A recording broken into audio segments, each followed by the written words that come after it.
Good afternoon, You can let everybody. me know. Welcome to today's Canada C3 Hangout. My name is Joe Gorowski. I'll be your host for today. For those who don't know, Canada C3 is a Canada signature Canada 150 project. The ship departed a few months ago from Toronto, and it's made its way down the Gulf of St. Lawrence, through the Maritimes, and is now up in the Arctic, so in Nunavut. This is our 8th hangout with the Canada C3. So it's a 15-leg voyage over 150 days that's broken up into 10 parts. So this is the beginning of leg 7. It started yesterday. And we're very excited today to be joined by Grant Gilchrist. He's a research scientist with Environment and Climate Change Canada and an adjunct professor of Carleton University. His research provides insights into Arctic seabird ecology, including their foraging, reproduction, migration, winter distribution, and how they're being affected by climate change and disease in the north. And several of the projects focus on the harvest of some marine bird species by the Inuit to make sure that the levels are sustainable, as well as to make sure that their needs are being, the Indigenous people are being taken into account in certain conservation and management projects in Canada as well as Greenland. So Grant, it's an absolute pleasure to have you joining us from the C3 vessel today. Yeah, thank you for having me, and I'm very excited to talk to people in Southern Canada. All right, excellent. So we do have a group joining us from Ontario today, from Saskatchewan, as well as a group from Halifax, whose technology I think is acting up a little. So hopefully they'll be able to pop back in. But I know a big part of what you're up to is Arctic bird survey. So you can tell us a little bit about what you're doing on the C3. Well, I'm a biologist, as you mentioned, with the Government of Canada, and I'm taking advantage of the C3 expedition, which is traveling from ocean to ocean to ocean. So right now we're in the Arctic, and the ship has allowed us to reach some really remote locations just off the coast of Baffin Island. So we just arrived to a seabird colony called Hanch Island. It's one of the remotest seabird colonies in Canada. And I'm on the bridge of the ship, and if you look outside, you can see that island there. That is Hanch Island. And so we're able to visit the bird colony here, and the participants of C3 have just been taken out by Zodiac to get a closer look. All right, so this project is really exciting because you do get to go to places that aren't visited often, and so the C3 provides an amazing platform for that. But I imagine this survey is something that anybody on the ship could take part in. That's right. So what's been really exciting is introducing people who have never been to the Canadian Arctic or seen some of these seabirds, which spend most of their life far out at sea. They only come to land for brief periods to breed and lay their eggs on cliffs. And so it's been a very fun day introducing Canadians here participating on the ship to go out and see the birds for themselves.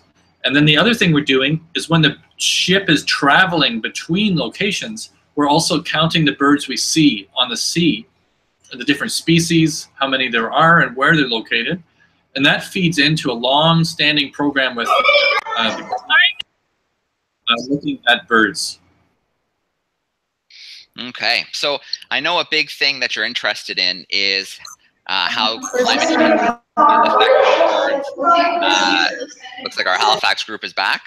How climate change is affecting birds in the Arctic, because this is a region that people don't get to see much. So I imagine the research is pretty slim. So what are you seeing in your research? How is climate change affecting birds in the Arctic regions?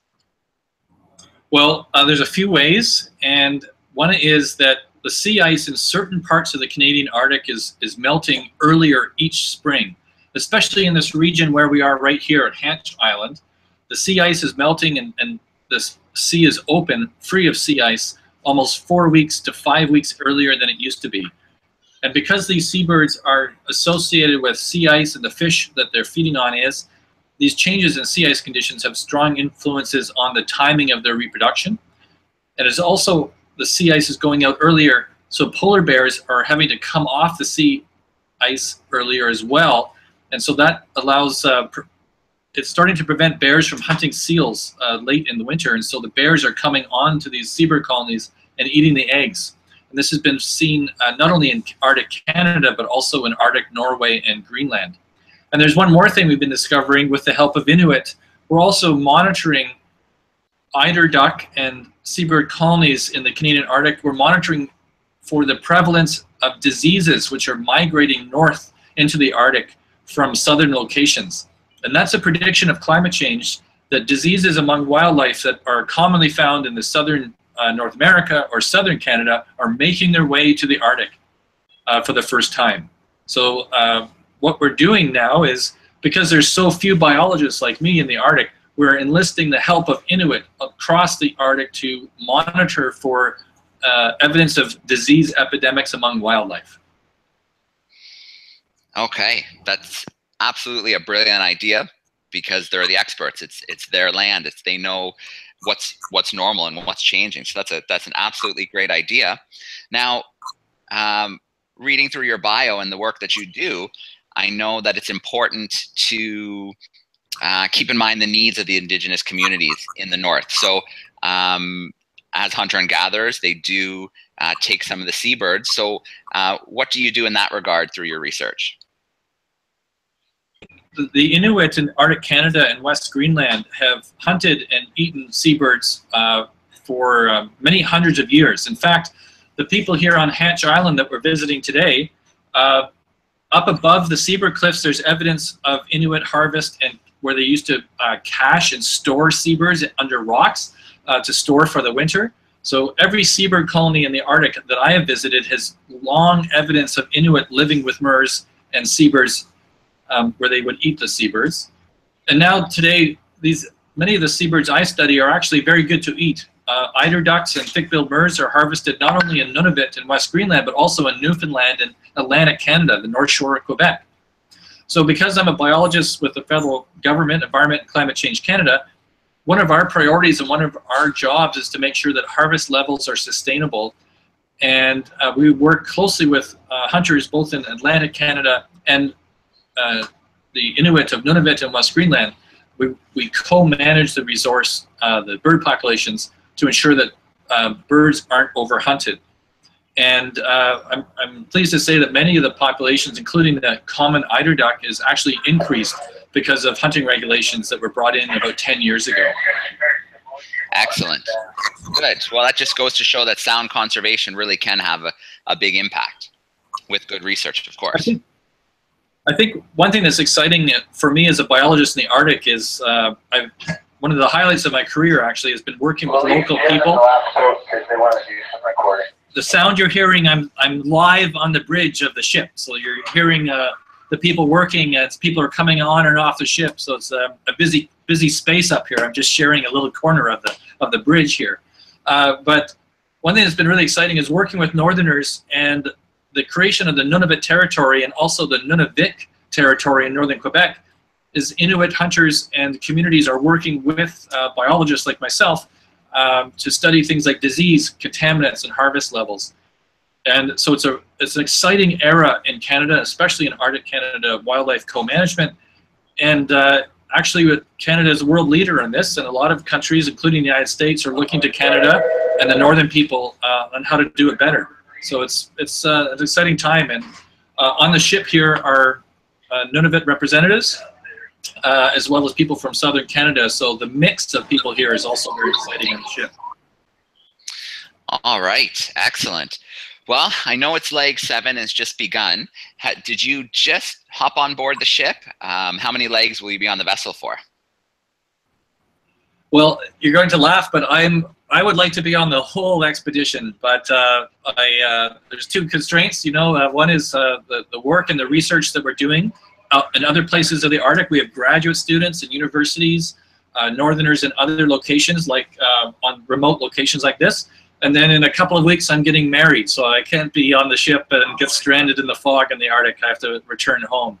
But I joined this fantastic expedition in Iqaluit, which is just down at the base of Frobisher Bay.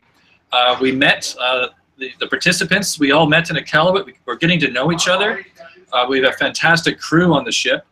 And now we're out exploring in Zodiacs, and it's a fantastic mix of scientists, musicians, journalists, actors, Inuit who have grown up in Nunavut, and other Inuit who've grown up in southern Canada and are seeing Nunavut for the first time.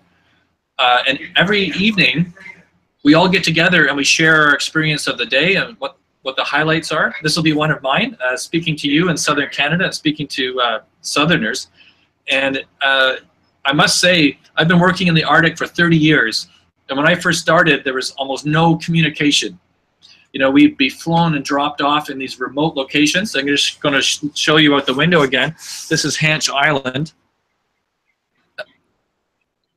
And when I was a graduate student, we would be dropped off, and we could only rarely contact southern Canada, and only by mail. Then the advent of satellite phones, and now technologies like this that I could speak directly to museums and so on is just a fantastic addition to a project like C3. And I'm really pleased to be able to talk to you today out from the bridge of a ship at the mouth of Frobisher Bay. It's pretty exciting. Well, it is truly amazing, and congratulations. That's a pretty exciting date you have coming up. I recommend anybody who wants to see a little more, take a look at a picture of the vessel online, and you will see the massive kind of, looks like a big white baseball, and that's the satellite dish that's allowing us to communicate from this area up north.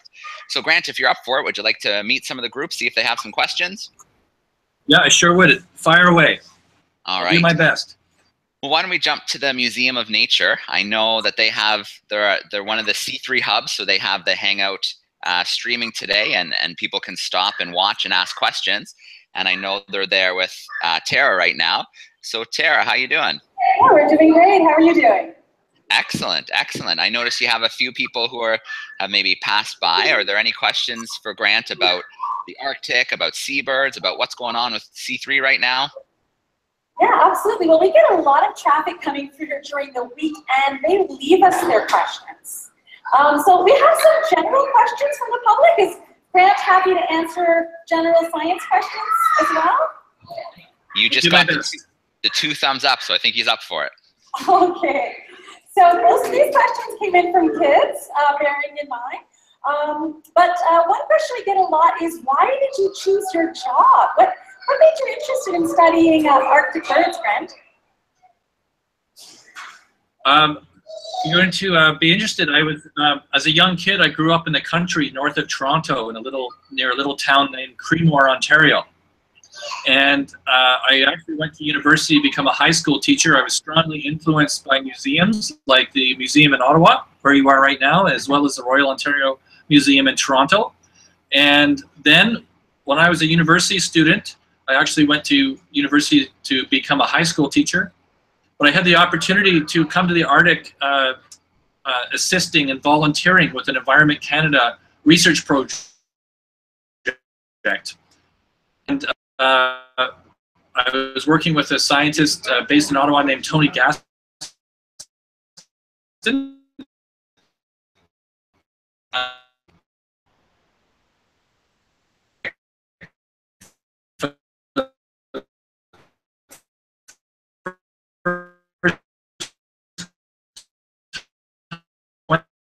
30 years ago, visited a seabird colony, and it was just so fantastic. The ocean. In there, I saw 30,000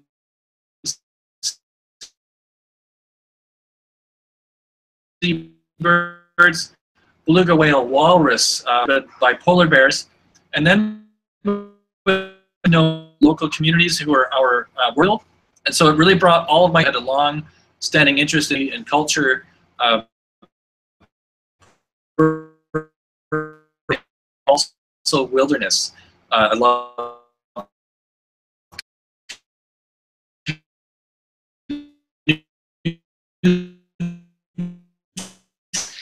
Sorry, so Grant, The Arctic for me really. Can you still hear me, Grant? You're just breaking up a little bit with the satellite.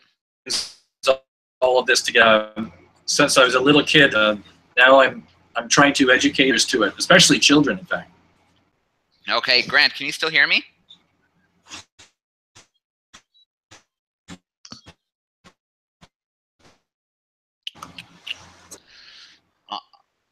All right, so we're just having a little bit of trouble with the satellite.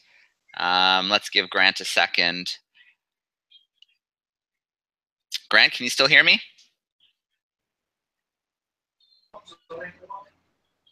Can you hear me? Yeah, we got you back. We lost you for a little bit. Yes, I can.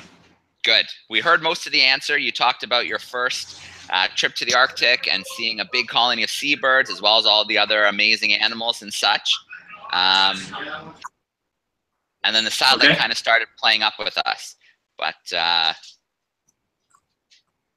yeah. Okay, let's check with the, hopefully we have you back. Let's check with the museum one more time, see if they have one more question. Yeah. Great. Thank you so much, Grant. We were able to catch bits and pieces of what you were saying, but definitely the connection with your early interest in nature, travels, and how you enjoy connecting with children. And that the museum as well was one of your early influences. So thank you very much for sharing that with us. Another question we get from the families and the kids that pass by is, what do you eat on this ship? Do you have a favorite food? Have you had some good meals up there? Yes, we're very well taken care of on the ship. In fact, I'll be honest with you, it's very luxurious. It's very comfortable. We're warm, we're dry at the end of every day, and we have a very dedicated staff and volunteers on the ship that allow us to really enjoy the experience. By contrast, when we're living in remote field camps, it's much more basic because we're bringing all our provisions with us, and we're cooking sometimes just on Coleman stoves like you'd see if you were camping.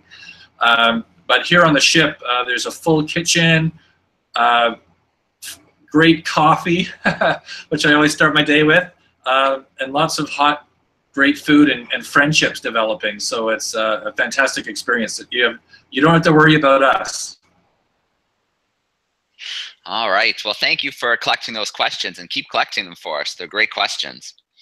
The next group joining us is in Saskatchewan, from the Saskatchewan Science Center, and it's 2 summer day camp groups, ages 9 to 11 and 6 to 8. So let me turn on the mic. Give us a big shout out. How's it going there, guys? All right. So I know this is an exciting week. You're learning about the planet this week, as well as Canada. Do you have any questions for Grant about the Arctic, about seabirds, about the Canada C3 expedition? Me? Lots of hands. All right. Just look right in the camera, buddy. Where will the destination lead to? Well, I mean, where does the C3 lead to? This is an amazing thing.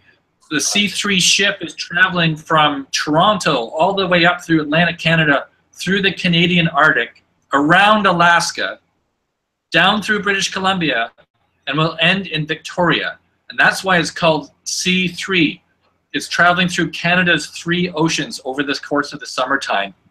And I'm on the ship for just one small part of it, for about a little over a week. And so people are going to be on and off the ship, but it's going to go from, right now we're in the Canadian Arctic, and it will end in Victoria, the other side of the country. Perfect. Good job.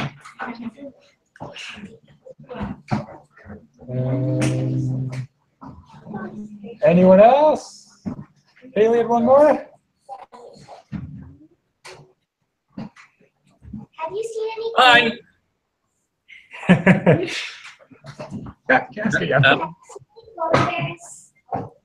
Have we seen any polar bears? Not yet, but we're looking, and especially around seabird colonies like where we are right now, sometimes it attracts bears.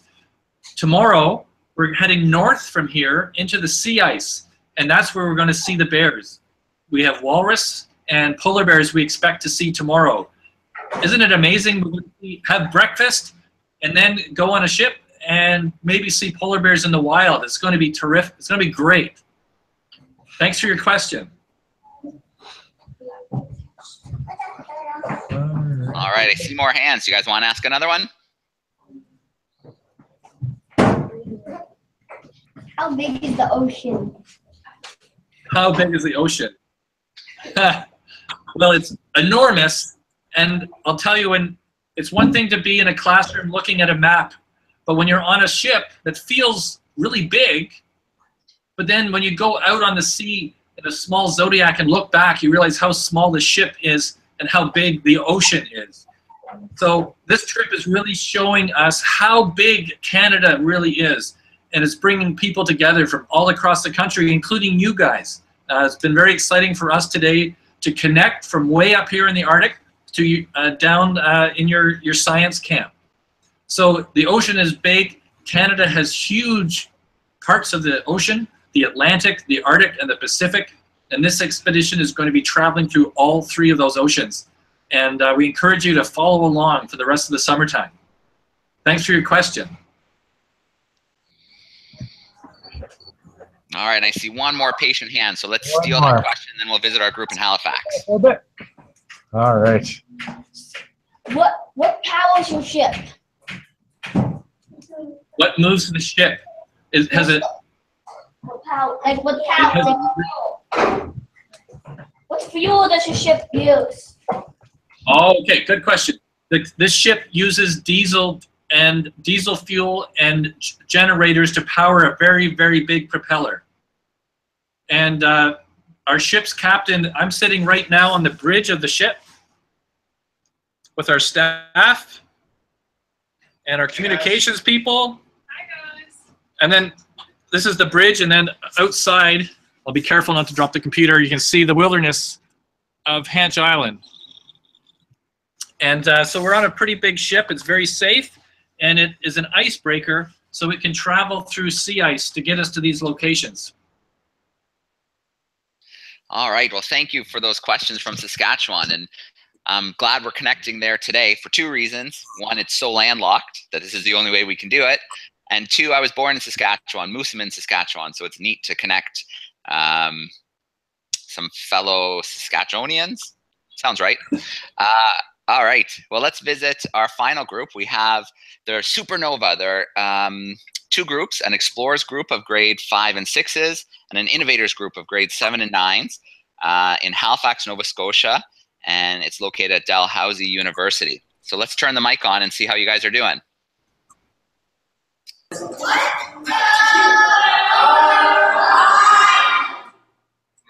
All right. Great to have you guys joining us from the Atlantic. Do you have a couple questions for Grant?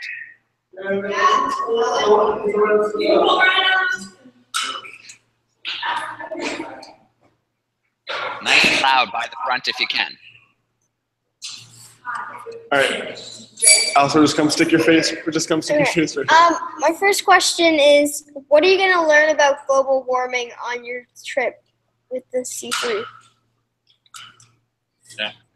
Good question. There are many secret science projects going on C3 right now. I'm working with birds, and seabirds will be monitored along the entire route. There are other people that will be collecting samples of the ocean that will be sent to other laboratories in Canada and around the world. Because what's unique with C3 is it's very rare for a ship like this with science capacity to travel from Eastern Canada up through the Arctic, around Alaska, and down to Victoria.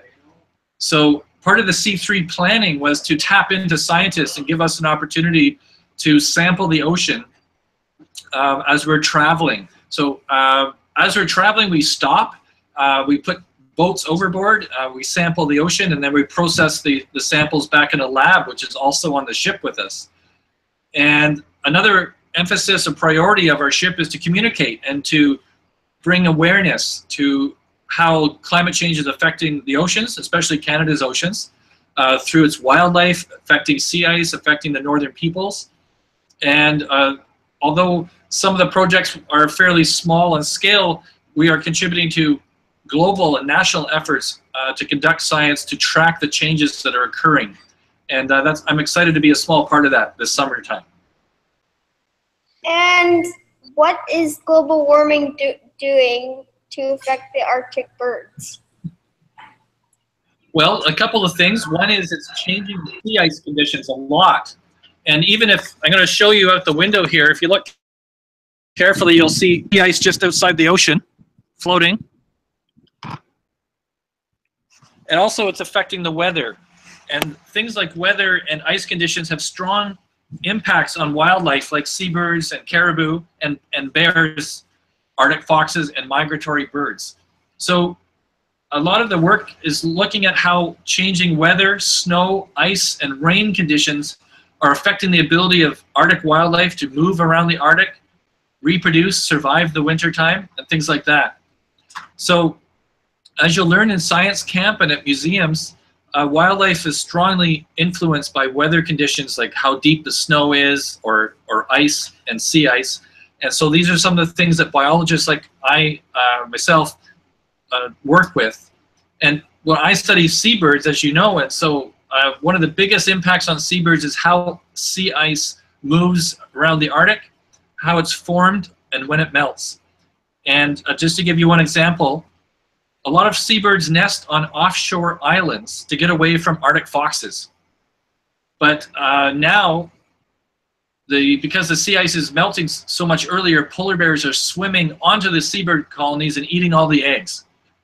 So these changes in the timing of ice melt are having strong impacts on how predators affect their prey. And when I was your age, I was very interested in predator-prey relationships, and now I'm still studying it, so I find that kind of exciting. All right, and we can steal one more question, I think, if you have one in Halifax. What animals have you seen? So far, we have seen harp seals, ring seals, a few species of birds, including the northern fulmar, thick-billed murre, and black-legged kittiwake. Tomorrow, we expect to see polar bears and walrus. And I expect in this leg, we might even see some whales, including bowhead whales, which is an endangered species, perhaps beluga and narwhal. So when we're traveling, we dress in parkas to stay warm because I see all you guys wearing shorts and t-shirts, but up here, it's pretty cold, even inside. So we dress warmly, and then we go out onto the bow of the ship. I'm going to show you just down on the deck here. So we'll stand out on the front of the ship called the bow, and we'll look for wildlife as the ship is moving through the ocean. And so we'll dress warmly. We'll have binoculars, and I'll be out on the ship when we're moving and recording what we see. And what's been really fun is also to introduce people who are new to the Arctic to these different species. And so up here, there aren't as many species as down there, but they're really dramatic. So, and we're way offshore, so we're going to see whales. And as many of you know, we're going to be moving around the edge of the sea ice, and that's where we expect to see polar bears and walrus and more seals tomorrow after we have our breakfast. So if you follow the C3 expedition on Facebook or the other communications, I hope to be able to put up some photographs of some of the wildlife we see through the journey of the C3. And I'm really excited. I'm very fortunate to be a biologist with the federal government and to be a part of this trip, and also to be a biologist in Canada, where there's just so much wildlife, both down in southern Canada and up here in the Arctic.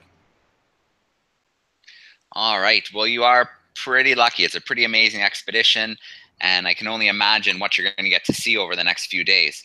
I know we're tight for time. I know you have to hop on a Zodiac shortly, but I want to thank you again for having this conversation with us. It truly is amazing how technology, we can connect a group from Saskatchewan, Halifax, Ontario, and the Arctic and have this conversation. It really is quite incredible.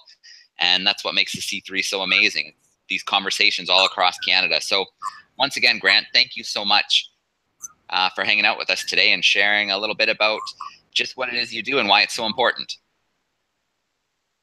Well, thanks for having me. And just one final point, I really encourage the kids in Saskatchewan and the museums and to maintain and really I encourage you to continue to have an interest in the natural world around you, and especially us living here in Canada. We're very fortunate. And it wasn't, believe it or not, I got my start in science camps at museums, just like you guys. So I want you to encourage you to keep reading and keep interested, and spend as much time outdoors as you can. You just never know where it might lead you. And thanks for coming. All right, and I'm going to turn the mics on and let the kids say goodbye and thank you. So feel free to be loud, guys, if you want. Microphones are coming on. Thank you!